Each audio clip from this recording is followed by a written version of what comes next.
Pagkalipas ng 6 na taon ng mapait na pagtataksil at magulong pagsasama sa syudad, nagbalik ang isang sugatang lalaki sa payapang yakap ng Sitio Alamat.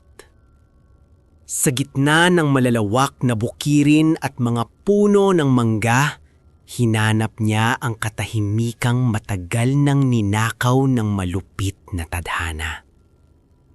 Ngulit, sa likod ng masiglang tawanan ng kanyang mga pamangkin, nakatayo ang Villa Malaya. Isang abandonadong mansyon na babalot ng baging at madidilim na kwento ng kababalaghan. May isang pamilyar na presensyang tila tumatawag sa kanya mula sa mga bintanang gawa sa bato. Isang malamig na haplos na nagpapaalala sa kanyang kaisa-isang tunay na pag-ibig na matagal nang nawala. Sa bawat hakbang niya palapit sa misteryosong bahay, unti-unting nagbubukas ang pintuan ng nakaraan na magdadala sa kanya sa isang hindi inaasahang pagtatagpo sa pagitan ng mundo ng mga buhay at ng mga espiritu. Ang bawat bulong ng hangin ay tila may dalang babala at pangako na ang kanyang pagbabalik ay hindi lamang isang simpleng pag-uwi, kundi simula ng isang paglalakbay na susubok sa kanyang katatagan at magtutulak sa kanya sa isang desisyong walang balikan. Huminto ang lumang bus sa tapat ng arko ng Sitio Alamat. Naglalabas ng maitim na usok na saglit na bumalot sa matangkad na figura ni Jason Vibal o Jace para sa mga kakilala. Sa edad na 34, dala niya ang bigat ng 6 na taong pagkakalayo, hindi lamang sa distansya, kundi sa emosyonal na aspeto. Ang kanyang mga mata na dati puno ng pangarap ay tila mga balon na ngayon ng malalim at tahimik na kalungkutan. Suot ang isang kupas na jacket at bitbit ang isang backpack na naglalaman ng lahat ng natira sa kanyang buhay mula sa Maynila. Humakbang siya sa lupang kinalakihan niya. Ang hangin sa probinsyang ito ay amoy tuyong damo at hinog na mangga, isang pamilyar na samyo na tila humahaplos sa kanyang sugatang pagkatao. Ang taong 2024 ay naging saksi sa kanyang pagbagsak, ngunit ito rin ang taong nagtulak sa kanya na bumalik sa tanging lugar na itinuturing niyang tahanan.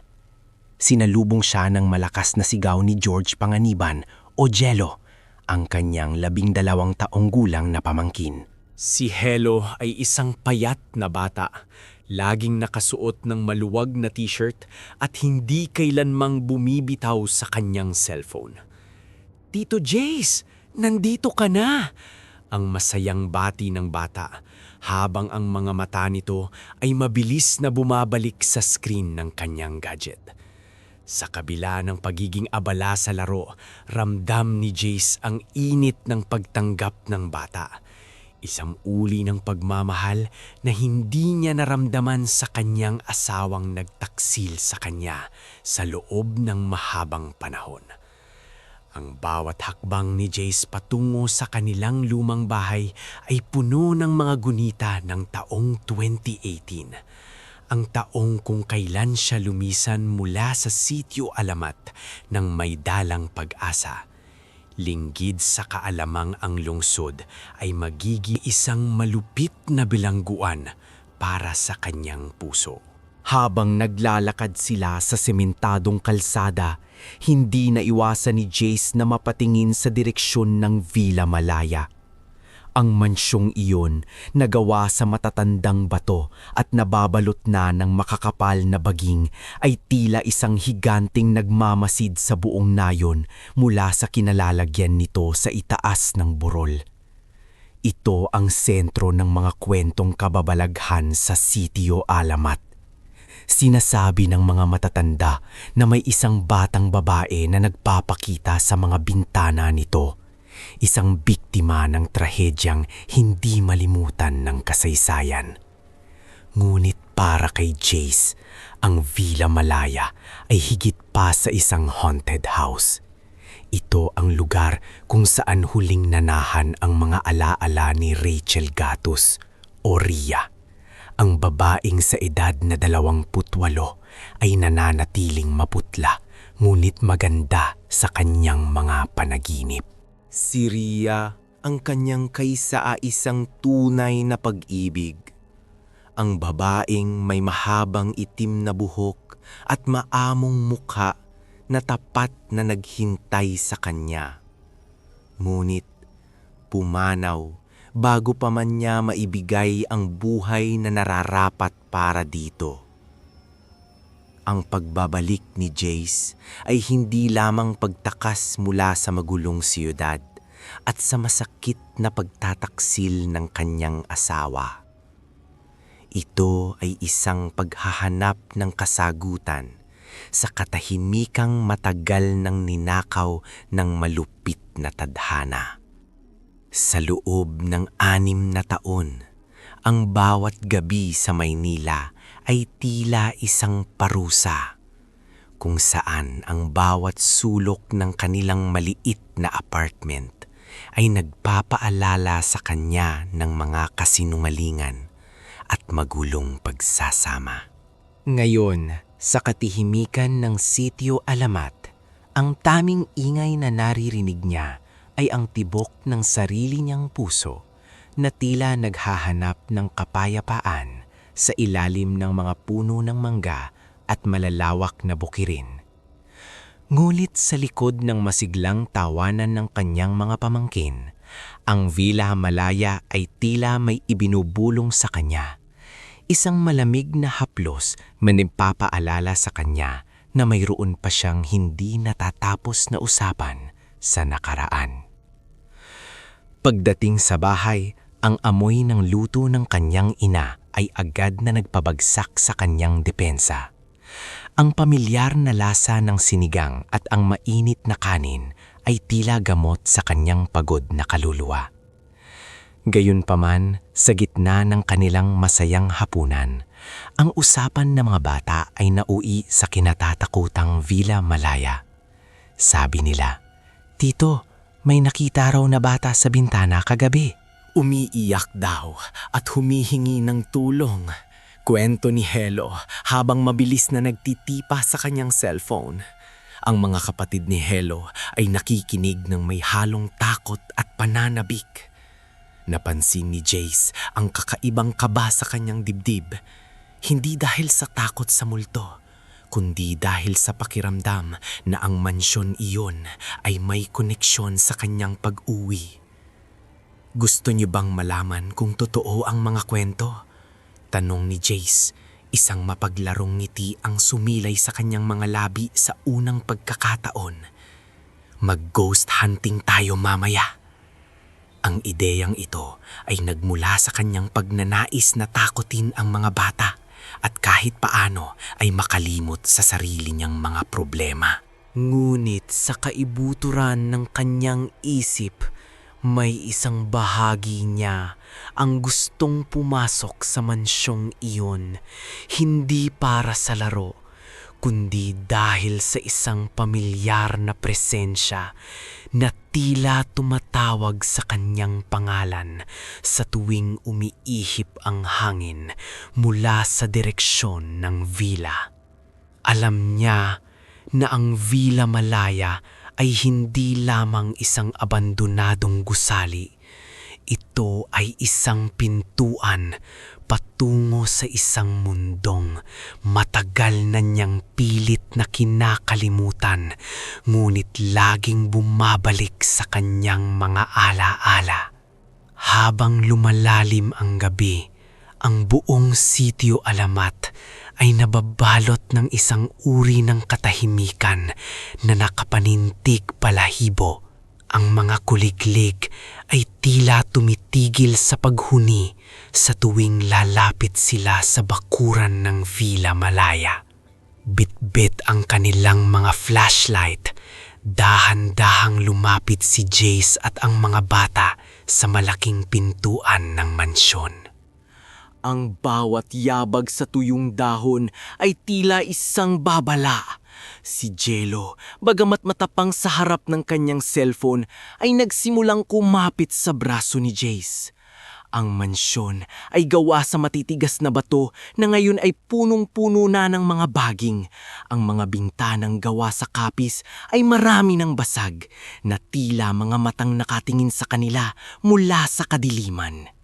Sa loob ng Villa Malaya, ang hangin ay mas malamig at may amoy ng lumang papel at alikabok. Sinubukan ni Jace na takutin ang mga bata sa pamamagitan ng paggawa ng mga kakaibang tunog. Ngunit habang tumatagal sila sa loob, ang biro ay tila nagiging totoo. May naramdaman siyang malamig na haplos sa kanyang balikat. Isang haplos na hindi galing sa hangin, kundi sa isang kamay na tila pamilyar sa kanya. Sa isang sandali, nawala ang tawanan ng mga bata at napalitan ng isang mabigat na katahimikan. Sa dulo ng madilim na pasilyo, tila may ani ng gumalaw, isang figura ng isang babae na may mahabang buhok. Tumibok ng mabilis ang puso ni Jace. Hindi ito ang batang babae sa mga kwento. Ito ay isang presensyang matagal na niyang hinahanap. Ria, bulong niya sa kanyang sarili, sapat na para hindi marinig ng mga bata. Ang pangalang iyon ay tila isang susi na nagbukas sa lahat ng pighating itinago niya sa loob ng 6 na taon. Ang bawat sulok ng mansyong ito ay nagsimulang magpakita ng mga anino ng nakaraan. Nakita niya ang kanyang sarili noong 2018 bago siya umalis. Nangako kay Rian na babalik siya para dito. Ang pangakong iyon ay napako dahil sa mga maling desisyon at sa pagkasilaw sa mga pangarap sa lungsod na nauwi lamang sa kabiguan. Ang Villa Malaya ay hindi lamang isang bahay ng mga multo. Ito ay isang altar ng kanyang mga pagsisisi. Habang nagpapatuloy sila sa pag-ikot, napansin ni Jace na si Hello ay mas lalong naging abala sa kanyang cellphone. Marahil ay sinusubukang itago ang takot sa pamamagitan ng paglalaro. Hindi alam ng bata na sa labas ng mansyong ito, sa kanto ng kaligtasan, ang tadhana ay naghahanda na ng isang pagsubok na magbabago sa kanilang lahat. Ang kalsadang iyon na tila payapa sa umaga ay nagiging isang mapanganib na landas sa gabi dahil sa mga humaharurot na sasakyan na hindi pinapansin ng mga babala. Ang bawat segundo sa loob ng Villa Malaya ay tila naglalapit kay Jace sa isang desisyong hindi niya inaasahan. Sa gitna ng kadiliman, isang boses ang narinig ni Jace, isang mahinang bulong na tila nanggagaling sa mga dingding ng mansyon. Bakit ngayon ka lang? Ang boses ay malambing ngunit puno ng pangungulila. Alam ni Jace na hindi ito guni-guni lamang. Ang kaluluwa ni Rachel Gatos ay narito, naghihintay sa kanya sa loob ng maraming taon, nananatiling tapat sa kabila ng hangganan ng buhay at kamatayan. Ang kanyang pagbabalik sa sitio alamat ay hindi isang aksidente. Ito ay isang tawag ng tadhana upang itama ang mga pagkakamali ng nakaraan. Ang bilang malaya na dating kinakatakutan niya ay nagsimulang magmukhang isang santuwaryo, ang tanging lugar kung saan maaari niyang mahanap ang tunay na kapayapaan na ipinagkait sa kanya ng mundo ng mga buhay. Mulit bago pa man niya masundan ang anino ni Ria, isang malakas na kalabog ang narinig nila mula sa labas. Ang mga bata ay nagtakbuhan palabas sa takot. Iniwan si Jace sa gitna ng madilim na bulwagan. Sa sandaling iyon, habang ang liwanag ng buwan ay tumatama sa mga bintana, Nakita ni Jace ang kanyang sarili sa isang salamin. Ang kanyang mukha ay tila pagod na pagod, ngulit sa kanyang mga mata ay may isang bagong uri ng determinasyon. Hindi na siya ang lalaking tumakas noong 2018. Siya na ngayon si Jason Vipal, isang lalaking handang harapin ang anumang kapalit para lamang makasama ang kanyang kaisa-isang mahal. Ang simula ng kanyang paglalakbay sa Sitio Alamat ay nagtatapos na at ang tunay na sakripisyo ay magsisimula pa lamang sa ilalim ng malamig na liwanag ng mga bituin at sa harap ng humahururot na kamatayan sa kanto ng kaligtasan. Ang katahimikan sa loob ng Villa Malaya ay tila isang mabigat na kumot na bumabalot sa bawat hininga ni Jace. Habang papalayo ang tunog ng mga yabag ni Jello at ng iba pang mga bata, naiwan siyang nakatayo sa gitna ng malawak at madilim na bulwagan. Ang tanging liwanag na nagmumula sa buwan ay tumatagos sa mga siwang ng bintanang kahoy na nagbibigay ng mahahabang anino sa sahig na gawa sa nara. Sa harap ng malaking salamin na may mga ukit na baging, tinitigan ni Jace ang kanyang sarili. Ang suot niyang kasuotang payaso na dapat sana ay gagamitin niya para takutin ang mga bata bilang biro ay tila naging isang mabigat na baluti ng kanyang mga kabiguan. Ang makulay na tela ay kabaligtaran ng dilim na namamayani sa kanyang tuso. Huminga siya ng malalim at sa bawat pagbuga ng hangin, tila nararamdaman niya ang presensya ni Rhea. Hindi ito ang nakakatakot na presensya na madalas ikwento ng mga taga-Sitio Alamat. Ito ay isang pamilyar na init, isang amoy ng sampagita na palaging dala ni Rhea noong sila ay magkasama pa. Hinawakan ni Jace ang malamig na ibabaw ng lumang mesa at doon ay muling nagbalik ang mga ala-ala ng 2018. Naalala niya ang huling gabi bago siya lumuwas ng Maynila. Ang mga pangako ng katapatan na nauwi sa wala dahil sa distansya at sa mga tukso ng lungsod. Ang kanyang asawa na nagtaksil sa kanya ay naging isang malaking sugat na hindi kailanmang naghilom. Ngunit sa loob ng mansyong ito, ang sugat na iyon ay tila nawawalan ng hapdi. Ang taning mahalaga ay ang boses na tumatawag sa kanya mula sa kailaliman ng bahay. Naglakad si Jace patungo sa hagdanan. Ang bawat baitang ay tumataginting sa katahimikan. Nararamdaman niya ang mga mata ni Rhea na nakatingin sa kanya mula sa bawat sulok. Hindi siya natatakot. Sa katunayan, may isang uri ng kagaanan na nararamdaman ang kanyang kaluluwa. Ang Villa Malaya na itinuturing na sumpa ng marami ay nagiging isang kanlungan para sa kanya. Sa itaas ng bahagi ng mansyon, nakita niya ang isang pinto na bahagyang nakabukas. Doon, sa loob ng silid na iyon, tila may isang anino na sumasayaw sa liwanag ng buwan. Alam ni Jace na naroon siya. Ngunit bago pa man siya makapasok, ang ingay mula sa labas ay muling bumasak sa kanyang konsentrasyon.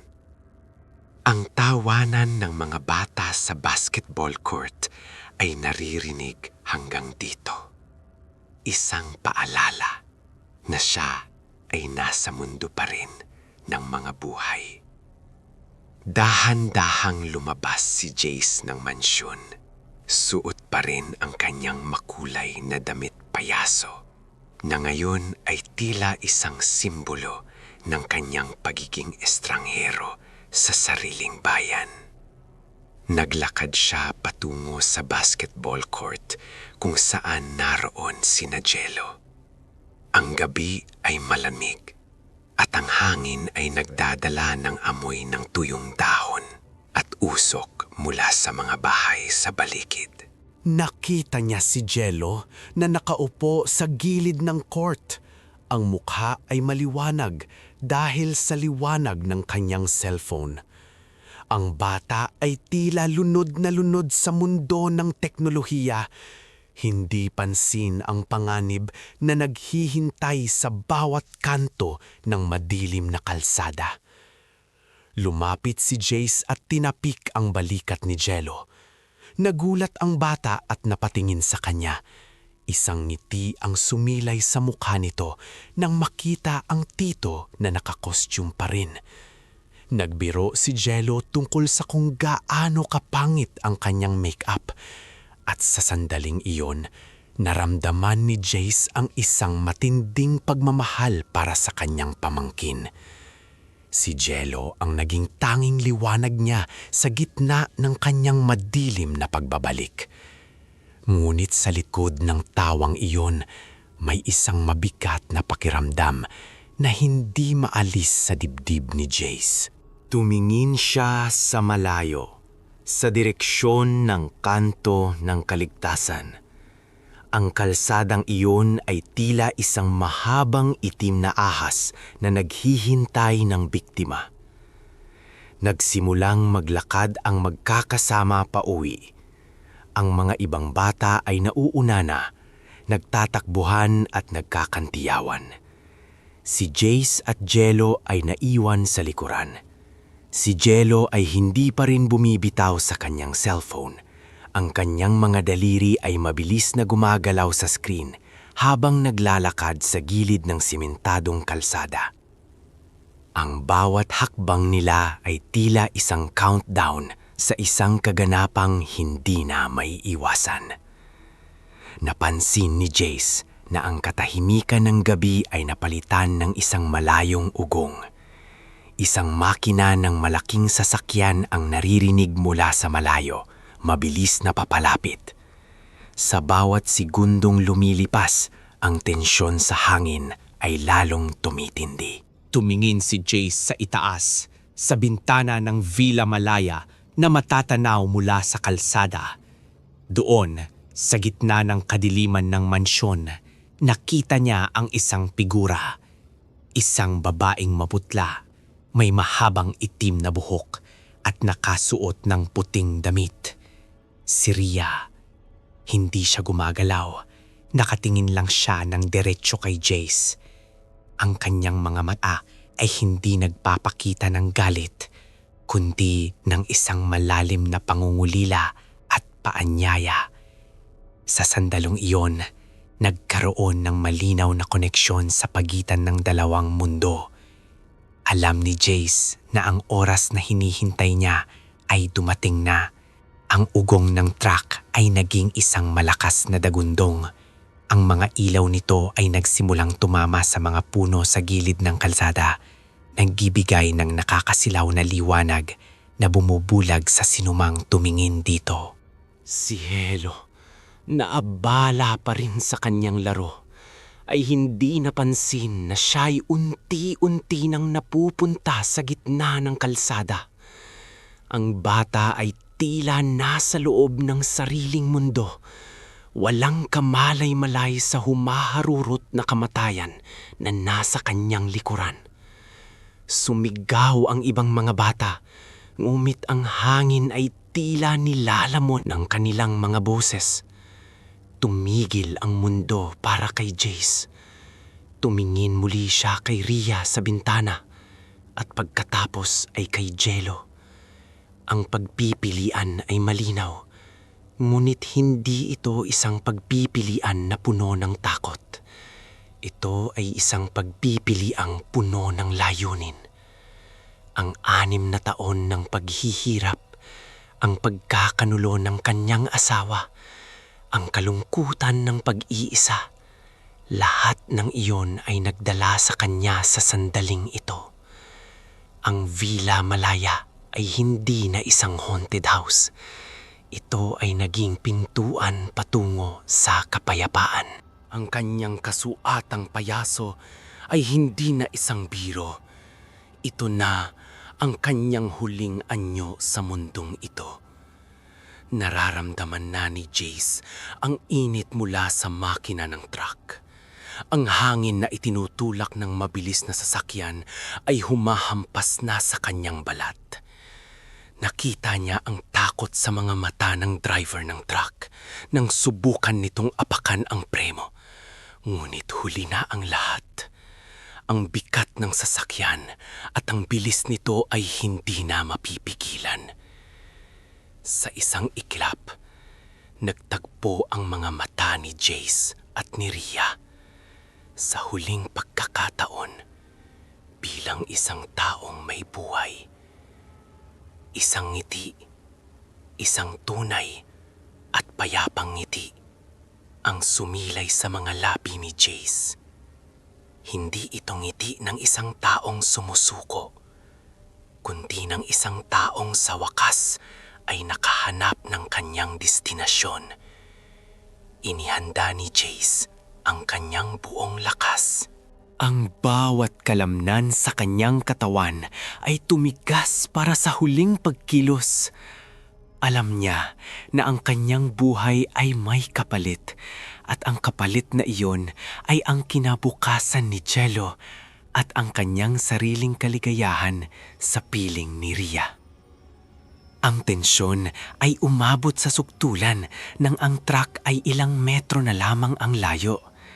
Ang tunog ng umiilit na gulong sa semento ay naging isang nakakabinging musika sa kanyang pandinig. Sa gitna ng liwanag at dilim, sa pagitan ng buhay at kamamatayan, ginawa ni Jace ang kanyang huling hakbang bilang isang mortal. Ang kanto ng kaligtasan ay magiging saksi sa isang sakripisyong hindi malilimutan ng Sitio Alamat, isang desisyong pinili ng may buong puso at walang pag-aalinlangan. Ang hangin ay tila tumigil sa pag-ihit. Ang lahat ng ingay ay naglaho sa isang iglap at ang tanging natira ay ang tibok ng puso ni Jace na unti-unting sumasabay sa ritmo ng mundong espiritu. Ang anino ni Rhea sa bintana ay tila lumalapit. Ang kanyang mga kamay ay nakaabot na parang handa siyang saluhin sa kanyang pagbagsak. Ang lahat ng pait ng nakaraan ay natunaw, pinalitan ng isang matinding determinasyon na tapusin ang laban na ito sa kanyang sariling mga tuntunin. Ang truck ay narito na, ang dambuhalang bakal na magsisilbing tulay niya patungo sa kabilang buhay. Sa huling pagkakataon, binigkas ni Jace ang pangalan ni Rhea sa kanyang isip, isang panalangin at isang pangako na sa wakas ay matutupad na. Ang kanyang katawan ay handa na sa impact, ang kanyang kaluluwa ay handa na sa paglipad, at ang kanyang puso ay handa na sa muling pagkikita na 6 na taon niyang ipinagkait sa kanyang sarili. Ang gabi ay hindi na madilim, ito ay maliwanag dahil sa pag-ibig na kayang hamunin ang kamatayan. Sa isang iglap, binitawan ni Jace ang lahat ng kanyang takot at pag-aalinlangan. Ang kanyang mga kamay ay tumama sa likod ni Jello nang may sapat na lakas upang itulak ang bata palayo sa landas ng kamatayan. Ang cellphone na hawak ni Jello ay tumalsik sa hangin, umiikot-ikot bago bumagsak sa damuhan habang ang bata ay gumulong patungo sa ligtas na bahagi ng kalsada. Sa sandaling iyon, ang mundo ay tila tumigil sa pag-ikot para kay Jace. Ang tunog ng pagpipreno ng dambuhalang truck ay naging isang mahabang hiyaw na bumasag sa katahimikan ng gabi sa Sitio Alamat. Ang dambuhalang bakal at ang init ng makina ay tumama sa katawan ni Jace ng may matinding puwersa. Hindi siya nakaramdam ng sakit sa unang segundo. Naramdaman lamang niya ang isang matinding lamig na unti-unting bumabalot sa kanyang buong pagkatao. Isang pakiramdam ng paglutang na tila tinatanggalan siya ng bigat ng grabidad. Ang kanyang katawan ay tumalsik ng ilang metro, bumagsak sa semento na parang isang basag na manika. Ang dugong dumadaloy mula sa kanyang ulo ay mabilis na kumalat sa malamig na kalsada. Nagmistulang isang madilim na lawa sa ilalim ng maputlang liwanag ng buwan. Ngunit sa gitna ng kaguluhan, sa gitna ng hiyaw ng mga tao at ang pagtakbo ng driver ng truck na puno ng pagsisisi, ang huling tingin ni Jace ay nakatuon pa rin sa bintana ng Villa Malaya. Doon, nakita niya si Ria na hindi na lamang isang anino. Ang kanyang mukha ay malinaw, ang kanyang mga mata ay nagniningning sa pag-asa, at ang kanyang mga labi ay bumubuo ng isang pangalan na tanging ang kaluluwa lamang ni Jace ang makakarinig. Ang kaluluwa ni Jace ay dahan-dahang humiwalay sa kanyang duguang katawan. Tumayo siya sa gitna ng kalsada. Suot pa rin ang kanyang makulay na kasuotang payaso na ginamit niya sa ghost hunting. Ngunit wala na ang anumang bahid ng dugo o dumi. Ang bawat tahi ng kanyang costume ay tila naging bahagi na ng kanyang bagong anyo. Nakita niya si Jello na umiiyak, naninginig ang mga kamay habang sinusubukang gisingin ang kanyang tito na wala ng buhay sa semento. Narinig niya ang mga hikbi ng bata, ang mga panalangin na sana ay panaginip lamang ang lahat. Nais sana siyang lapitan ni Jace upang sabihing hudnam umiyak na ang lahat ay nangyari ayon sa kanyang kagustuhan. Ngunit naramdaman niya ang isang hila na hindi matanggihan. Isang hila patungo sa direksyon ng lumang mansyon. Ang bawat hakbang ni Jace patungo sa Villa Malaya ay nagpaparamdam sa kanya ng kalayaan na hindi niya natikman sa loob ng 6 na taon. Ang bigat ng pagkakanulo ng kanyang asawa, ang pait ng kanyang mga kabiguan sa lungsod, at ang lungkot ng pag-iisa ay unti-unting natutunaw sa bawat yapak niya sa damuhan ng bakuran. Ang mansyon na dati ay kinatatakutan at itinuturing na lugar ng mga sumpa ay naging isang palasyo ng liwanag sa kanyang mga mata. Ang mga baging na nakabalot sa mga pader ay tila mga dekorasyong nagbibigay pugay sa kanyang pagdating. Ang pintuan ng Villa Malaya ay kusang bumukas, naglalabas ng isang mahalumigmig na hangin na amoy bulaklak ng kalakachuchi, ang paboritong amoy ni Ria. Sa loob ng mansyon, ang dilim ay hindi na nakakatakot.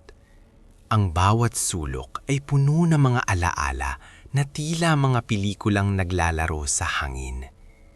Nakita ni Jace ang kanyang sarili noong kabataan niya, kasama si Ria, nangako ng walang hanggang pag-ibig sa ilalim ng mga punong mangga.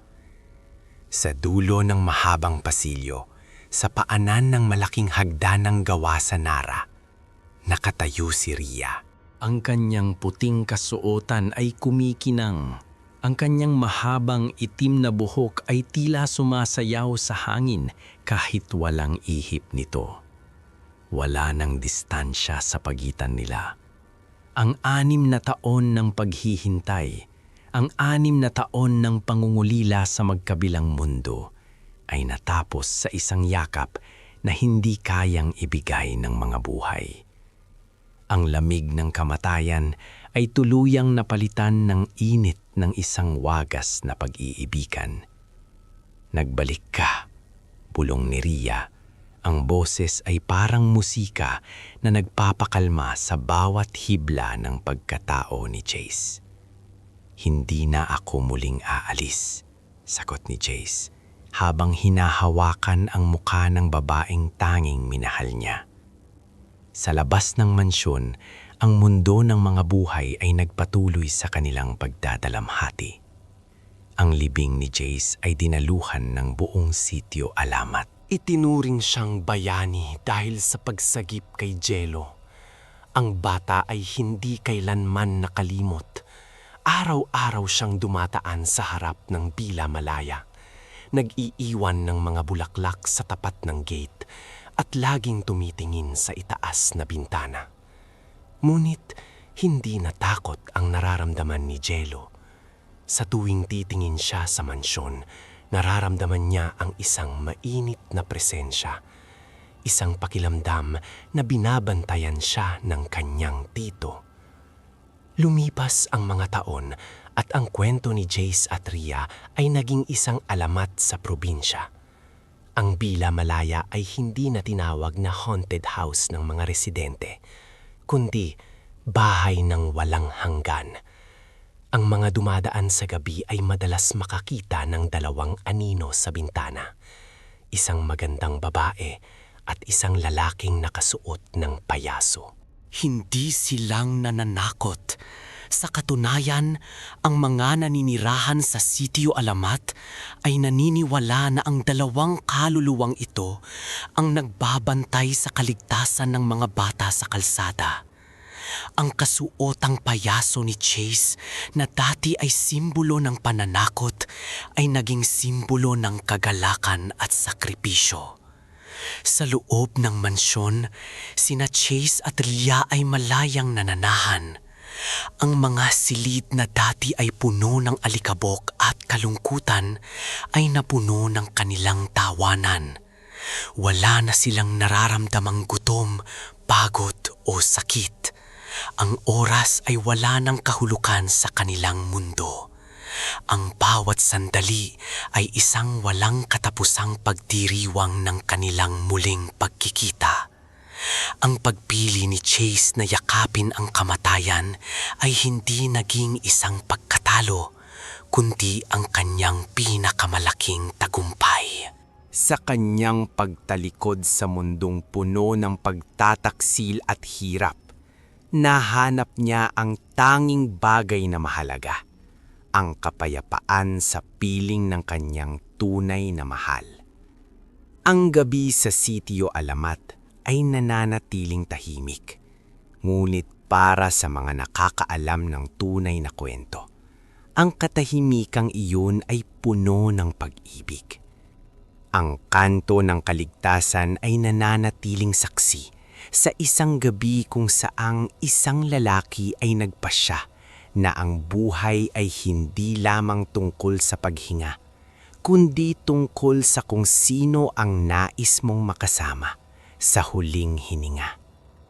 Ang Villa Malaya ay nananatiling nakatayo, isang monumento ng isang pag-ibig na kayang lampasan ang hangganan ng buhay at kamatayan.